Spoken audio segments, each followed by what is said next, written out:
খোদার 365 দিন পার হয়, কোন দিন বলতে পারলা না ফজরের নামাজ কখন হয়। খোদার 365 দিনে কোনো দিন একদিনও ফজরের নামাজ পড়লা না। হায় নাফরমান, তুমি কেমনে মুসলমানের সন্তান? এজন্য নওজোয়ান ভাই তোমাদের কাছে বলি, ভাইয়া এই রাত গভীরে, এত রাতে দয়া করে প্রত্যেকে হিম্মত করে এক মানুষকে পছন্দ করি, যদি এক সাধারণ এক মানুষকে পছন্দ করে তার কথা শুনতে যদি এত রাত অবধি এত মানুষ বসতে পারো, ভাইয়া রব্বে করিমকে ভালোবেসে, মদিনার রসুলের 23 বছরকে ভালোবেসে, তায়েফের রক্তকে ভালোবেসে, আজকের এই রাতে 30 বছরের নিচে যেই নওজোয়ান, তোমরা সিদ্ধান্ত নাও, শপথ নাও যে ফজরের নামাজ জামাতে পড়বো ইনশাআল্লাহ। বলো ইনশাআল্লাহ। 30 বছরের নিচে যারা, তারা হাত উঠান, শুধু বুড়া মানুষ তুলবেন না। 30-এর নিচে যাদের হাত, তারা উঠান। মাশাআল্লাহ, দেখেন কি পরিমাণ হাত। আল্লাহ আপনি হিম্মত দান করেন, আল্লাহ আপনি কবুল করেন, আল্লাহ আপনি তৌফিক দান করেন। এই জন্য আমরা দয়া করে সিদ্ধান্ত নিতে হবে। রাসূলুল্লাহ সাল্লাল্লাহু আলাইহি ওয়াসাল্লাম বলছেন, এশার নামাজ এবং ফজরের নামাজ, এই দুই নামাজে আসে না কে? নবীজির হাদিস, বিশুদ্ধ হাদিস। আল্লাহর নবী সাল্লাল্লাহু আলাইহি ওয়াসাল্লাম বলেন, লা ইয়াশহাদুহুমা মুনাফিকুন। নবীজি বলেন, এশার নামাজ এবং ফজরের জামাতে আসে না ওই ব্যক্তি যে মুনাফিক, মুনাফিক, মুনাফিক, মুনাফিক, মুনাফিক। আরে বন্ধু, মুনাফিক যে, এখন যদি বলেন নবীজি সুপারিশ করবে হাসরের ময়দানে, এটা তো নিশ্চিত। কিন্তু যিনি সুপারিশ করবেন তিনি যদি বলে তোমারে মুনাফিক, তো তোমার কোন আব্বাই তোমারে সুপারিশ করবে? এই নাফরমান, বলো তোমার কোন বাপে তোমারে সুপারিশ করবে? যিনি সুপারিশ করবেন তিনি তো বলতেছে তুই মুনাফিক, তো সুপারিশ করবে কে? নবীজি মুনাফিকের জন্য সুপারিশ করবে? তো বলে, এজন্য জীবন দিয়ে হলেও ফজরের নামাজ পড়তে হবে। কোরআনুল কারীমের মধ্যে আল্লাহ তাআলা অবাধ্য জাতির পরিণতি বলছেন। অধিকাংশ অবাধ্য জাতিকে আল্লাহ তাআলা ধ্বংস করেছেন ফজরের ওয়াক্ত। কোরআন শরীফ আছে, ফাসবাহু ফি দারিহিম জাসিমিন। ফাসবাহু মানে কি? সুবহ, এই ফজরের ওয়াক্ত। ফেরেশতা জিজ্ঞাসা করছে, আল্লাহ কওমে লূতকে উল্টায় দেব কখন? আল্লাহ কোরআনে বলছে, ইন্না মাওইদাহুমুস সুবহ আলাইসা সুবহু বিকরিব। তাদের উল্টানোর টাইম ফজর, সুবহ। আল্লাহ বলছে, আরে জলদি যাও ফেরেশতা, সকাল হয়ে গেল। আলাইসা সুবহু বিকরিব, সকাল তো খুব কাছে গেছে, দৌড়ো, যাও না, দাও উল্টানি দাও, একটা আসার দাও। একটা আসার দিছে। এজন্য ফজরের ওয়াক্তে নাফরমান ধ্বংস হয়, ইমানদারের বিজয় হয়, মুমিনের বিজয় হয়, নাফরমান বরবাদ হয়। এজন্য ইনশাআল্লাহ ফজরের নামাজ পড়বো ইনশাআল্লাহ। পাক্কা নিয়ত করেন, পাক্কা নিয়ত। একটা অ্যালার্ম ঘড়ি কিনেন, বেশি সাউন্ডওয়ালা, কানের কাছে এটা রাখেন। 4:20, 4:30 অ্যালার্ম দেন। 5টা বাজে ফজরের জামাত, আধা ঘন্টা আগে, 20 মিনিট আগে উঠলেও তো চলে। রাসূলুল্লাহ সাল্লাল্লাহু আলাইহি ওয়াসাল্লামের বিখ্যাত সাহাবী হযরত আব্দুল্লাহ ইবনে ওমর রাদিয়াল্লাহু তাআলা আনহুমা বলেন, নবীজির জামানায় আমরা ফজরের নামাজের অনুপস্থিতি দেখে মুনাফিক চিহ্নিত করতাম, মুনাফিক চিনতাম ফজরের অনুপস্থিতি দেখে। হযরত আব্দুল্লাহ ইবনে মাসউদ বলছে, রাসূলুল্লাহ সাল্লাল্লাহু আলাইহি ওয়াসাল্লামের জামানায় আমরা নিশ্চিত, ভাইয়া শুনো, নিশ্চিত যারা জানতাম আমরা মুনাফিক, যেমন আব্দুল্লাহ ইবনে উবাই মুনাফিক নিশ্চিত, এরকম যাদের ব্যাপারে আমরা সবাই জানতাম যে ও চিহ্নিত মুনাফিক, খোদার কসম তিনি বলেন, হযরত আব্দুল্লাহ ইবনে মাসউদ জলিলুল কদর সাহাবী, উনি বলেন নবীজির জামানায় চিহ্নিত মুনাফিকও লজ্জার ভয়ে মানুষে মন্দ বলবে এই শরমে ফজরের জামাতে উপস্থিত থাকে। আপনি বুঝছেন? অল্প দুঃখিনী ফজরের কথা কই। হ্যাঁ, ইমানের নামাজ, মুমিনের নামাজ, ফজরের নামাজ। জুমার নামাজের অনেক ফজিলত, অবশ্যই ফজিলত, কিন্তু ফজরের নামাজ ঈমান এবং নিফাকের মাপকাঠি।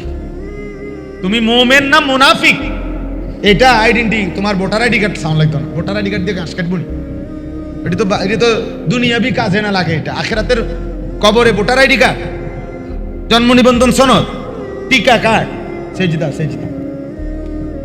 কি সেজদা সীমাহুম ফি ওয়ুজুহিহিম মিন আসারিস সুজুদ, চেহারায় সেজদার চিহ্ন ছলছল করবে।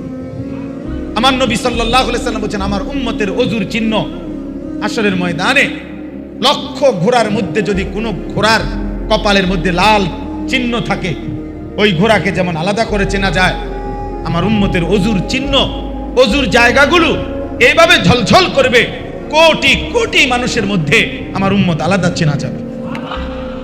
গুররাম মুহাজ্জালিন বিআথারিল ওযু, নিয়মিত যারা ওযু করত। তো যাই হোক, আল্লাহ তাআলা নবী সাল্লাল্লাহু আলাইহি সাল্লামকে ব্যতীত বাকিদেরকে এভাবে নাম ধরে ধরে ডাকছে। ওয়ানাদাইনাহু আইয়া ইব্রাহিম, হে ইব্রাহিম, তোমার কুরবানি আমি কবুল করলাম। ইয়া জাকারিয়া ইন্না নুবাশশিরুকা বিগুলামিন, হে জাকারিয়া, তোমার একটা ছেলে দেব, সুসংবাদ জানাইলাম। ওমা তিলকা বিয়ামিনিকা ইয়া মূসা, হে মূসা, তোমার ডান হাতে এটা কি? মূসা আলাইহিস সালাম বলছে, আমার হাতের লাঠি। আল্লাহ বলছে, আলকিহা ইয়া মূসা, লাঠিটা হে মূসা মাটিতে ফেলো। ফেলছেন তো সাপ হয়ে গেছেন, তো হে মূসা, মানে আমি শুধু এটা দেখাইতেছি আর কি। হে আদম, হে নূহ, হে মূসা, হে ইব্রাহিম, হে জাকারিয়া, এগুলা ডাক কিনা, আহ্বান কিনা? কিন্তু আল্লাহ তাআলা আমাদের নবী সাল্লাল্লাহু আলাইহি সাল্লামকে একবারও পুরা কোরআনে ইয়া মুহাম্মদ, হে মুহাম্মদ, এমন কোন শব্দ কোরআনের মধ্যে নাই, একবারও নাই।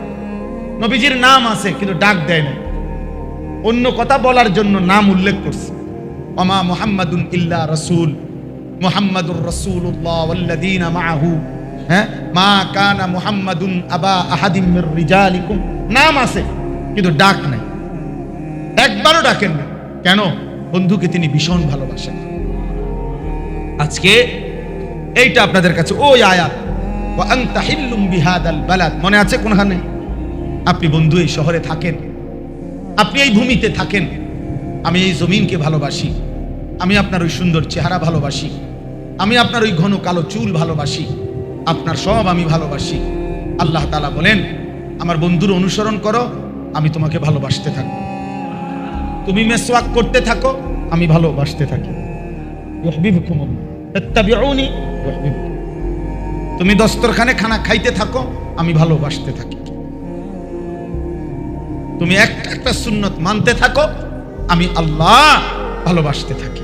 আর আমি ভালোবাসবো এদিকে, গুনাহ মাফ হইতে থাকবে এদিকে, ওয়াগফির লাকুম,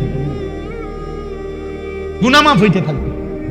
এই জন্য ভাইয়া, এই কথা আমাদের এটা দিল দিয়ে বোঝা উচিত। রাসূলুল্লাহ সাল্লাল্লাহু আলাইহি ওয়াসাল্লামের ভালোবাসা, রাসূলুল্লাহ সাল্লাল্লাহু আলাইহি ওয়াসাল্লামের অনুসরণ, ইত্তেবা, একটা একটা সুন্নাতকে অনুসরণ করা, খোদার কসম এইটাই আমাদের জিন্দেগির ইসলাম। আপনার হাসির ইসলাহ হবে কখন? রাসূলের সুন্নাত মোতাবেক হবে যখন। আপনার ওযুর ইসলাহ হবে কখন? রাসূলের সুন্নাত মোতাবেক হবে যখন। আপনার বাথরুম, আপনার খাওয়া, আপনার ঘুম, আপনার হাসি কান্না, আনন্দ বেদনা, আচরণ, ব্যবসা, লেনদেন, সবকিছুর ইসলাম। ইসলাম মানে সংশোধন, বলেন না? ইসলাম মানে কি? হবে কবে? কিসের ভিত্তিতে ইসলাম করবে? এই হুজুরের ভিত্তিতে, আমার ভিত্তিতে না, না, রাসূলুল্লাহ সাল্লাল্লাহু আলাইহি সাল্লামের এক এক সুন্নাতের ভিত্তিতে। ফুজাইল ইবনে ইয়াস রাহমাতুল্লাহ আলাইহি বলছে, প্রত্যেক আমলের মধ্যে দুইটা জিনিস থাকতে হবে। একটা হলো খালেস হইতে হবে আল্লাহর জন্য, আরেকটা হলো আসওয়াব, সর্বাধিক সঠিক হইতে হবে। এই দুই জিনিস ছাড়া কোনো আমল কবুল হয় না। খালিসান সাওয়াবান, একটা হলো খালেস আল্লাহর জন্য, আরটা হলো সাওয়াবান মানে বিশুদ্ধ, সঠিক হইতে হবে। খালেস হয় কিভাবে? যখন শুধুই আল্লাহর জন্য হয়। তিনি বলছেন, ফাল খালিসু ইযা কানা লিল্লাহ ওয়াস সাওয়াবু ইযা কানা আলা সুন্নাহ। আর সঠিক হবে কিভাবে? যখন তা সুন্নাত মোতাবেক। সহজ, কোনো ফেস না, কোনো ঝামেলা নেই। প্রত্যেক প্রত্যেক আমল নবীজি সাল্লাল্লাহু আলাইহি সাল্লামের সুন্নাতের সাথে মিলবে, এটাই সঠিক, এটাই কি সঠিক, এটাই সঠিক। আজকে জন্য আমি ওই আয়াতের কথাটা আবার মনে করাই। আপনারা বলেন রাসূলুল্লাহ সাল্লাল্লাহু আলাইহি ওয়াসাল্লামের চেহারা মোবারক সর্বাধিক সুন্দর ছিল কিনা বলেন? এই হাজার হাজার লক্ষ সাহাবী, কত সাহাবী কত ভাবে নবীজির সৌন্দর্যের বর্ণনা দিছেন।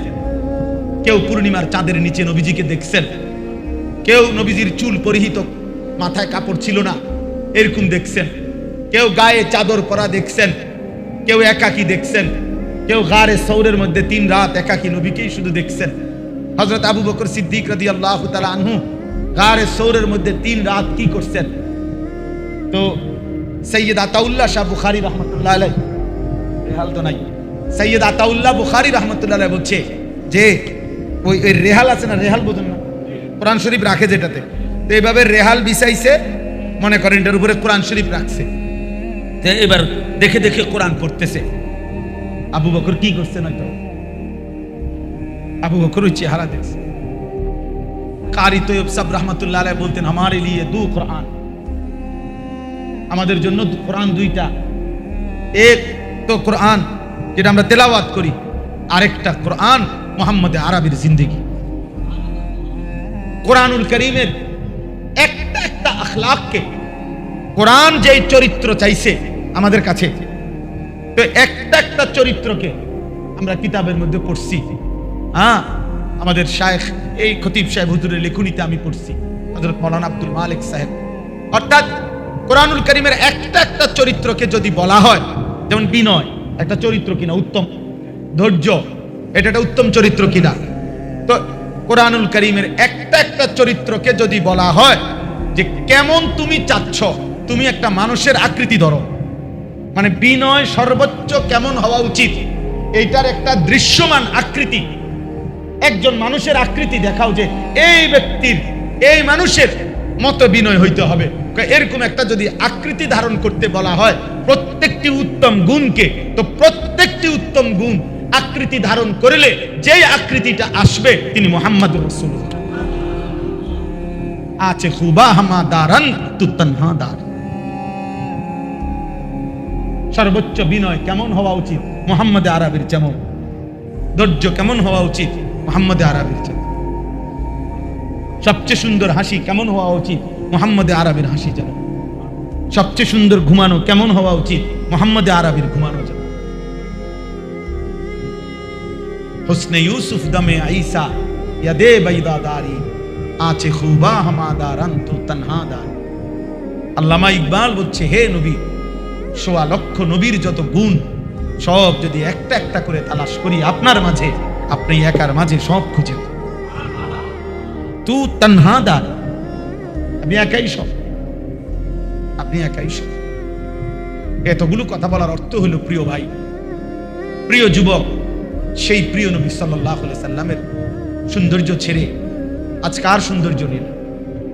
নওজোয়ান ভাই, আল্লাহ তাআলা তো বলছে, বন্ধু আপনার ওই ঘন কালো চুলের কসম, সে চুল আমার বড় পছন্দ, তো তোমার মাথায় তো সেই চুল নাই। ডান দিকে, বাম দিকে, সামনে, এই 3 দিকে যাদের চুল বড় ফ্যাশনেবল চুল, আল্লাহর কসম এই চুল রাসূলুল্লাহ সাল্লাল্লাহু আলাইহি সাল্লামের চুল না, এই চুল সাহাবায়ে কেরামের চুল না। অথচ আল্লাহ তাআলা নবীজি সাল্লাল্লাহু আলাইহি সাল্লামের পবিত্র চুল মুবারকের সহজেই কালো, ঘন কালো চুল, ওইটার কসম করেছেন কে? আল্লাহ। অতএব আজকে সিদ্ধান্ত। 2 নম্বর কথা হলো, যে এই চেহারা মুবারকের কসম, এটাও আপনি রাগ করবেন না, আপনার বিবেক দিয়ে আপনি ভাবেন, যে এই পবিত্র চেহারার কসম করেছেন আল্লাহ, যে বন্ধু আপনার ওই সুন্দর আলোকোজ্জ্বল চেহারার কসম, খোদার কসম, ওই চেহারা তো দাড়িওয়ালা চেহারা। যে চেহারা রব্বুল আলামিন, যে বন্ধুর চেহারা পছন্দ করছেন, সেই চেহারা তো দাড়িওয়ালা চেহারা। আপনি কেন দাড়ি কাটলেন? আপনি কেন দাড়ি কাটলেন? প্রিয় ভাই, লজ্জা পায়েন না, ইনসাফ দিয়ে ভাবেন, আল্লাহকে সাক্ষী রেখে ভাবেন, আল্লাহর ঘর মসজিদে বসে ভাবেন। একটা যুক্তি কোরআন সুন্নায় দাড়ি কাটার পক্ষে আপনি তো কোনো যুক্তি পাবেন না, এটা নিশ্চিত।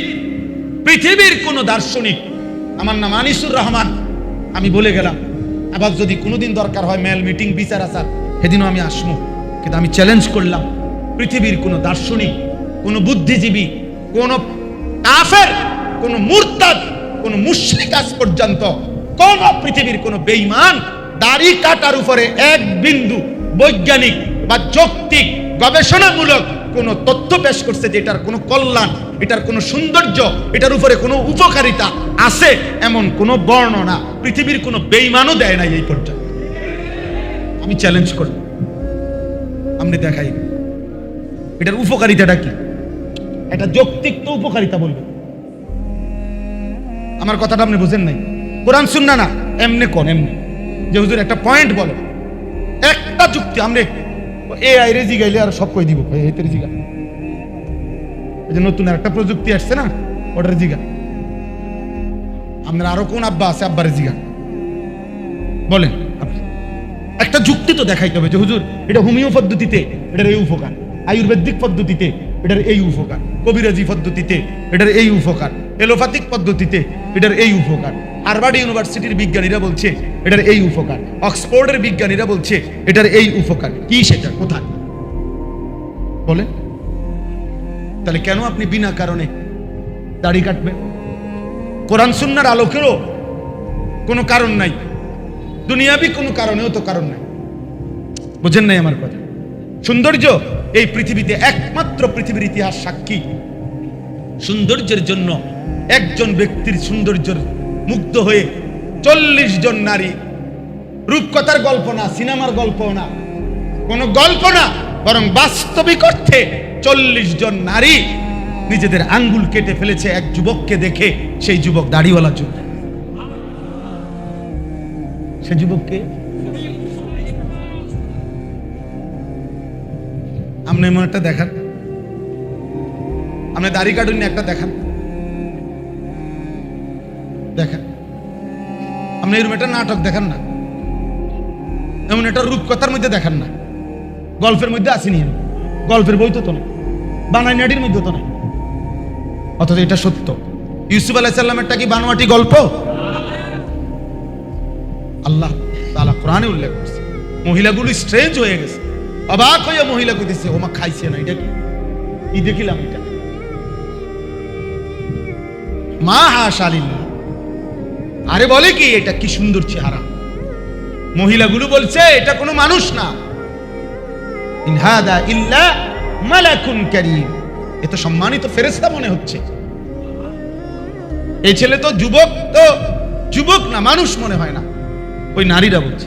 আর আম্মা জান আয়েশা রাদিয়াল্লাহু তাআলা আনহা বলছে লাউ আহইয়া যুলাইখা লারাআইনা জাবিনাহু লাআসারনা বিতাকতিইস সুদুর আলাল ইয়াদ। হযরত আয়েশা নবীজির স্ত্রী, তিনি পরবর্তীতে আয়েশা বলছে, হায় নারীরা, তোমরা নাকি ইউসুফকে দেখে হাতের আঙ্গুল কাইটা ফেলছো, তোমরা যদি আমার স্বামীরে দেখতা, তোমরা যদি আমার বন্ধুরে দেখতা, তোমরা যদি আমার সাথীরে দেখতা, আমার স্বামীর কপাল যদি দেখতা, লাউ রাআইনা জাবিনাহু, বাকি আর সাউন্ড লাগতো না, তোমরা যদি আমার স্বামীর কপাল দেখতা। আমি বিশ্বাস করি নারীরা হাতের আঙ্গুল নয়, তোমরা তোমাদের কলিজা খাইটা ফেলতে, বুকে ছুরি দিতা,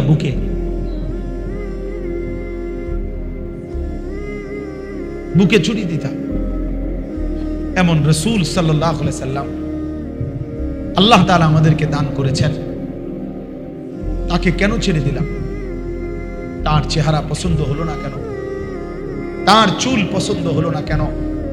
তার আখলাক পছন্দ হলো না কেন? নবীজির এক সুন্নাত আমরা ছেড়ে দিলাম কেন?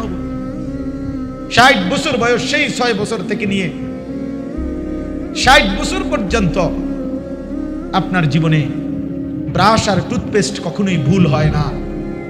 60 বছর পর্যন্ত বয়স চলে গেল, আপনি মেসওয়াক চিনেন না, এমন দুর্ভাগা আশেক নবীর উম্মত কেমনে হইলেন?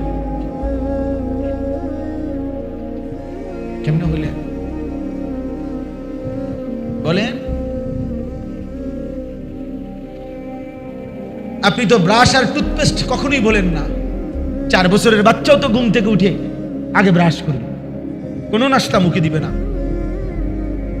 রাত্রেবেলা মা দাঁড়ায় থাকে বাচ্চার সামনে, আব্বু আব্বু আম্মু ব্রাশ ব্রাশ, মানে আগে ব্রাশ করতে হবে, ডাক্তার বলেছে, টেলিভিশনে অ্যাড দিয়েছে, রাতে ঘুমের আগে একবার, সকালে একবার, 2 বার দাঁত ব্রাশ করবেন, দাঁত ভালো থাকবে। আর মুহাম্মদে আরবি বলছে 5 ওয়াক্ত নামাজের পরে বারবার মেসওয়াক করবে।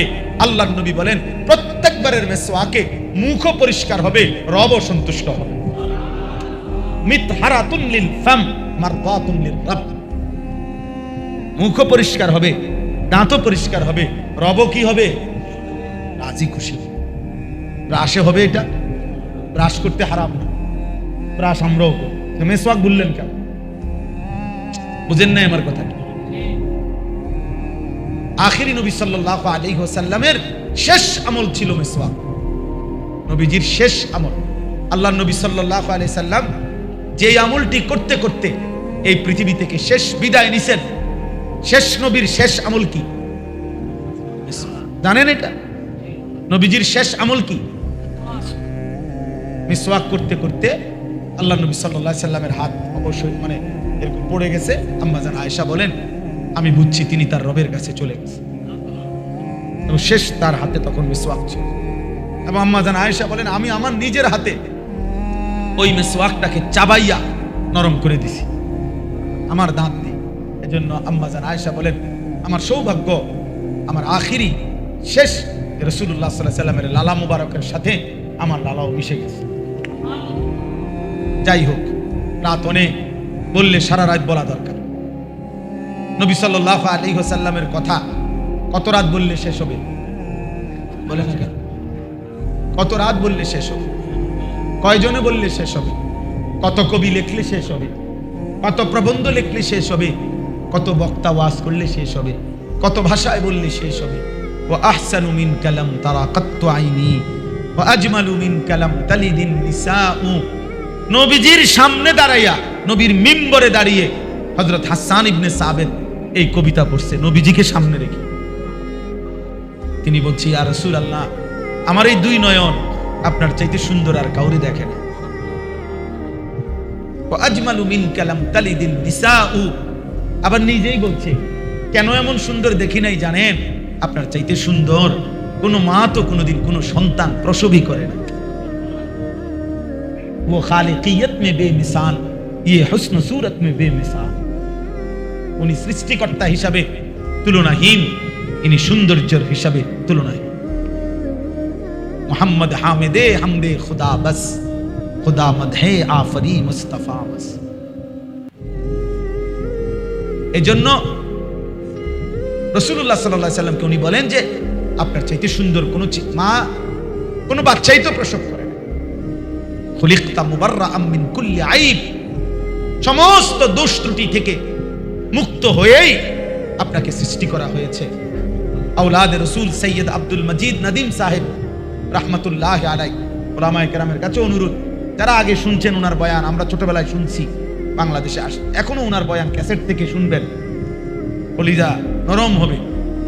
উনি বলছেন পৃথিবীর সমস্ত দোষ ত্রুটির ব্যাপারে মানুষকে বলা হয়েছে এই দোষ ত্রুটির কাছে যেও না, অন্যায়ের কাছে যেও না, হিংসা করো না, রাগ করো না। এরকম দোষ ত্রুটির ব্যাপারে আমাদেরকে বলছে এটা করো না, এটা করো না, এটা করো না। আমাদেরকে বলছে দোষ ত্রুটির কাছে যেও না। আর আরশে আজিমের মালিক দোষ ত্রুটি যেগুলো ওইগুলারে বলে দিছে বন্ধুর কাছে যেও না, বন্ধুর কাছে। আমগরে বলছে রাগ, রাগের কাছে যাইও না, রাগেরে বলছে আমার বন্ধুর কাছে যাইও না। আমগরে বলছে হিংসার কাছে যেও না, হিংসারে বলে দিছে বন্ধুর কাছে যেও না। তিনি মুহাম্মদুর রাসূলুল্লাহ সাল্লাল্লাহু আলাইহি ওয়াসাল্লাম। অতএব আমি আজকে সবার কাছে উদাত্ত আহ্বান জানাই, আমি সহ, চলেন আমরা নিয়ত করব আমরা রাসূলুল্লাহ সাল্লাল্লাহু আলাইহি ওয়াসাল্লামের সুন্নাতের উপরে আমল করব ইনশাআল্লাহ। এবার বাকিটা শেষ করে ফেলি এক টানে। ওয়ালিদিন ওয়া মা ওয়ালাদ, আল্লাহ তাআলা বলেন আমি কসম করছি আদমের, আর 2 নাম্বার 3 নাম্বার আমি কসম করছি আদমের সন্তানদের। এই 3টা কসম। আমি কসম করছি মক্কা নগরীর, আমি আল্লাহ কসম করছি আদম আলাইহিস সালামের, আমি কসম করছি আদমের সন্তানদের। এরপরে 3টা কসম করে আল্লাহ বলেন লাকাদ খালাকনাল ইনসানা ফি কাবাদ। আল্লাহ তাআলা বলেন, এই শেষ 2টা মিনিটে শেষ হয়ে যাবে। আল্লাহ তাআলা বলেন, 3টা কসম করে আল্লাহ বলেন, আমি মানুষকে সৃষ্টি করেছি একটার পর একটা কষ্টের ধাপ অতিক্রম করে। আল্লাহ যেন আমারে মনে করাই দিছে, আনিস তোমার মনে আছে? আল্লাহ যেন আমাকে বলে, আনিস তোমার মনে আছে তুমি না প্রথম মাটি ছিলা, মাটির থেকে আমি একটা নির্দিষ্ট সময়ে ফুল ফল ফসল খাবারের আকৃতিতে তোমার বাবারে খাওয়াইছিলাম। ওই পরিমাণ খাবার থেকে আমি 1 ফোঁটা বীর্য তোমার বাবার মাঝে তৈরি করেছি। একদিন স্বামী স্ত্রীর মিলনের মাধ্যমে ওই ফোঁটা বীর্য তোমার মায়ের জরায়ু রেহেমে আমি পৌঁছাইছি। সেই রেহেমের উপরে আমি 1 দিন না 2 দিন না 9 মাস 1 ফোঁটা বীর্যের ফোঁটার উপরে এমন সুন্দর চোখ নাক কান ওয়ানা এমন চমৎকার একটা দেহ আমি সাজাইছি। জানো, আমি নাক লাগাইছি, আমি চোখ লাগাইছি। তোমারে জিজ্ঞাসা করো তোমার মারে, আমি কোনোদিন তোমার মাকেও বলি নাই, বাবাকেও বলি নাই যে মা তোর সন্তানের নাক কোন দিক দিয়ে লাগাইতাম, চোখ কোন দিক দিয়ে লাগাইতাম। রব বলে না, আমি নিজের হাতে বানাইছি, ডিজাইনও করছি, আমি সাজাইছি। আল্লাযী খালাকাক ফাসাওয়াকা ফাআদালাক ফি আইয়ি সূরাতিন মা শাআ রাক্কাব।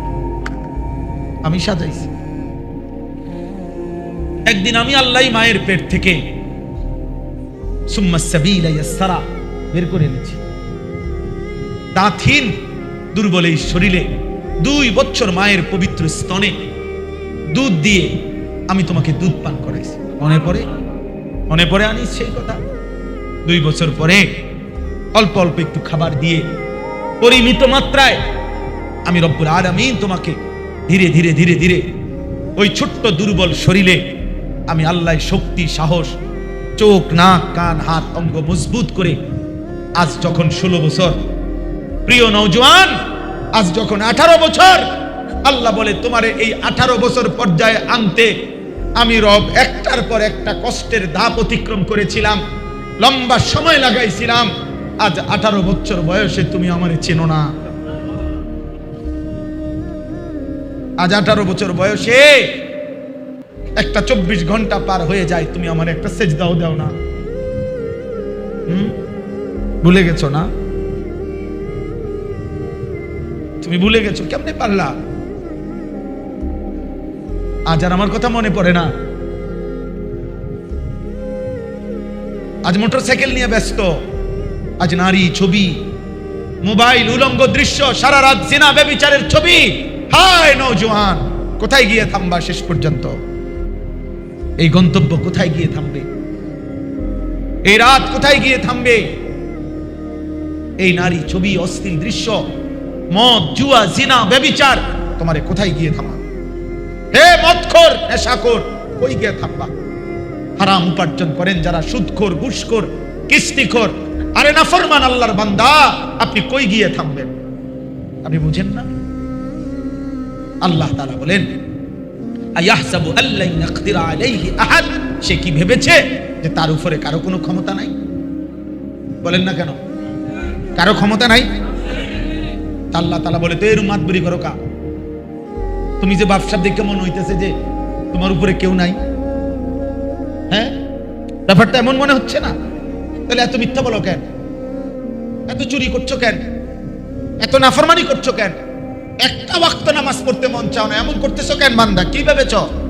আল্লাহ বলে, সে কি ভেবেছে তার উপরে কারো কোনো ক্ষমতা নাই? ইয়াকুলু আহলাকতু মালাল লুবাদা। আল্লাহ বলে, দেখো দেখো নাফরমান কি কয়, শোনো। আল্লাহ বলছে, নাফরমান বলে, আমি দুনিয়ার নিরাপত্তার জন্য অনেক টাকা খরচ করেছি, অনেক টাকা। হুজুর 3 লাখ টাকা দিয়ে গেট বানাইছে, SS5 এর গেট, ভিতরে আবার কলাপসিবল গেট আছে, এক একটা দরজা সেগুন কাঠের, 1 লাখ টাকা করে আছে, মালয়েশিয়ান কাঠ। হ্যাঁ, মালয়েশিয়া পুরাটা বাড়ি, বাউন্ডারি ওয়াল, বাউন্ডারি ওয়ালের উপরে আবার তার কাটা লাগাইছি যাতে কারো পায়ে না পার হইতারে। সিসি ক্যামেরা দিছি, সিসি ক্যামেরা পুরাটা সেন্ট্রালি সিসি ক্যামেরা আছে। আজরাইল আব্বাও তো ঢুকতে পারবে না, কি খামখেয়ালি না? কোন দিয়ে ঢুকবে আজরাইল? সিসি ক্যামেরা আছে না? আমাকে আশ্চর্য, আজরাইল কোন দিক দিয়ে আসে? সিসি ক্যামেরা আছে না? এত বড় গেট, এটা ভাইঙ্গে ঢুকা আজরাইল, এটা কি মামুলি কথা? দেখি 30,000 টাকার গেট পাইছেন আপনি, আজরাইল ঢুকে লেব। ইয়াকুলু আহলাকতু মালাল লুবাদা, আল্লাহ বলে, ও বলতেছে আমি দুনিয়ার নিরাপত্তার জন্য অনেক টাকা খরচ করেছি, মরবো না আমি, কেউ আমারে নিবে না। অথচ এখনো শুনবেন জানাজার ঘোষণা, এখন শুনবেন, এখনই শুনবেন জানাজা। এক মায়ের জানাজা, যেদিন মাইলস্টোন স্কুল অ্যান্ড কলেজে ওই অবুঝ সুন্দর ছোট্ট বাচ্চাগুলো মারা গেছে, সেদিন কি বন্ধু সিসি ক্যামেরা ছিল না? কথা বলেন না কেন? গেটে দারোয়ান ছিল না? সবই ছিল। অতএব আল্লাহ বলেন, ইয়াকুলু আহলাকতু মালাল লুবাদা, ও বলতেছে আমি বাঁচার জন্য দুনিয়ায় অনেক টাকা খরচ করেছি। আয়াহসাবু আল্লাম ইয়ারাহু আহাদ, আল্লাহ বলেন ওকে আবার জিজ্ঞাসা করো, তুমি কি এই ভেবেছো যে তোমাকে কেউ দেখে না? এই দুইবার জিজ্ঞাসা। কয়বার? একবার বলছে তুমি কি এই ভেবেছো তোমার উপরে কারো কোনো ক্ষমতা নাই? আর দ্বিতীয় আবার জিজ্ঞাসা করছে, আমার বান্দা তুমি কি এই ভেবেছো যে তোমাকে কেউ দেখে না? বলেন না কেন? বলেন, এই দুই প্রশ্নের উত্তর দেন। আমার উপরে কারো ক্ষমতা আছে তো? কে সে? আমারে কেউ দেখে তো? কখন কখন? কখন কখন? কখন কখন? ওই মালিক ঘুমায় কখন? ওই মালিক বিশ্রাম নেয় কখন? ওই মালিক অবসর নেয় কখন? তিনি আছেন কতক্ষণ? আলাম ইয়ালাম বিআন্নাল্লাহা ইয়ারা, সারাক্ষণ দেখে। এজন্য আল্লাহ বলেন জাহান্নামী নাফরমান হাসরের মাঠে যখন চিৎকার করবে, জাহান্নামের ঘোষণা শুনবে, রব্বুল আলামিন তখন নিজেই বলবেন, আলাম নাজাল লাহু আইনাইন, চিল্লাও কেন বান্দা, আমি কি তোমাকে দুইটা চোখ দেই নাই? ওয়া লিসানাও ওয়া শাফাতাইন, আমি কি তোমার একটা জিহ্বা দেই নাই? আমি কি তোমার দুইটা ঠোঁট দেই নাই? ওয়া হাদাইনাহুন নাজদাইন, আমি কি আলো অন্ধকার, হক বাতিল, হালাল হারাম, জায়েজ না জায়েজ, এটা করো এটা ছাড়ো, এভাবে কি আমি আল্লাহ তোমারে পথ বলে দেই নাই? বলেন না কেন? বলেছে কি না বলেন? তাহলে কি কারণে পথ হারাইলা?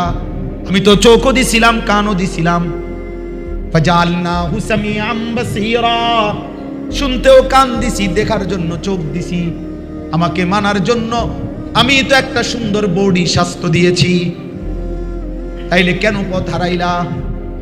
কি বলবেন বাপ? শেষ কথা শেষ। এই 10টা আয়াতের তরজমা শেষ।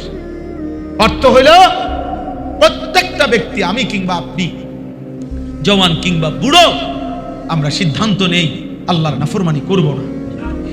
আল্লাহর নাফরমানি করে পারতেন না, আমারে আপনি বুঝ দিবেন, আপনারে আমি বুঝ দিব, এই সুখ সদর বদর হইত। আমি কি নেকি দেই, আমি কি গুনাহ দেই, তো তা আপনি আমারে বুঝদেন কিতেন? হুজুর বুঝেন তো, বুঝেন তো, সব তো বুঝেনি আপনি, এখনকার যে অবস্থা, এসব শুদ্ধ মারেন কিতেন? হ্যাঁ, ফাজলামি করেন, শুদ্ধ কোন কিতেন? আমার কিতেন বুঝতেন? বলেন না কেন? যে আরশে আজিমের মালিক জিজ্ঞেস করবে, উনারে কি বলবেন সেটা না বলবেন, আমারে কিতেন আপনি বুঝা। আমি আপনি বুঝাবুঝি করলে যে না, আচ্ছা আমরা ইমাম আর মুসল্লি মিলে, আচ্ছা আমরা একটা মিল করে নিব, উনা নেই টাঙ্গাইয়া ফিটবো, ফেরেশতা একদম টাঙ্গাইয়া সোজা করে লাগবো। বেটা মস্কারি নাকি? হাসরের মাঠ কি তামাশা? আল্লাহ আমাদেরকে হেফাজত করেন। অতএব আমরা ইনশাআল্লাহ এই 3টা জিনিস আমরা আজকে শুনছি। 1, ফজরের নামাজ জামাতে পড়ব, মনে আসেনি সবাই ইনশাআল্লাহ? 2, রাসূলুল্লাহ সাল্লাল্লাহু আলাইহি সাল্লামের সুন্নাতের মাধ্যমে ভালোবাসার প্রমাণ দেব। 3, আল্লাহর নাফরমানি থেকে বাঁচার চেষ্টা করব। আল্লাহ আমাকে, আমাদের সকলকে তৌফিক দান করুক। আপনাদেরকে অনেক রাত কষ্ট দিলাম, আপনারা তো আমার থেকে কাছে যাইতেন, আমি কুমিল্লা ক্যান্টনমেন্ট ফিরে যাইতে হবে। যদি আপনার মেঘনা বা দাউদকান্দি জ্যামে পড়ি তো নাই, মানে সকাল পর্যন্ত। আল্লাহ যেন সহজ করে, আমি সবার জন্য দোয়া করি। আল্লাহ আপনাদের কবুল করেন। ইসলাহুল মুসলিমিন এই সংগঠনকে আল্লাহ তাআলা ভরপুর কবুল করেন। আমিন।